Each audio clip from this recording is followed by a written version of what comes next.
Savez-vous réellement comment bien utiliser un micro?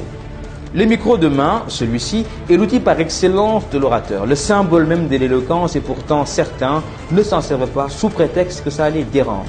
Ce sentiment est dû principalement au fait que le micro est mal utilisé. Et pour cela, 3 conseils. Premièrement, la position du micro et la distance qu'il a de vous-même. En fonction de la position du micro et de là où vous le placez, celui-ci peut avoir du mal à bien capter votre voix. En conseil donc pour les débutants, placez-le au niveau de votre menton. Ainsi, le rendu sera le même avec la même netteté du début à la fin de votre intervention. Ensuite, le volume de votre voix. En fonction du volume de votre voix, le micro ne fonctionnera pas pareil et peut réellement vous déranger lors d'une prise de parole. Dès lors, vous devez définir d'avance le choix que vous aurez de parler fort ou moins fort. Et enfin, la force de l'amplificateur. Dans chaque salle, il y a un ampli ou des baffles, parfois grandes, parfois petites, qui sont connectées directement à votre micro. En fonction du réglage du technicien, vous remarquerez que votre voix peut paraître plus forte ou plus faible.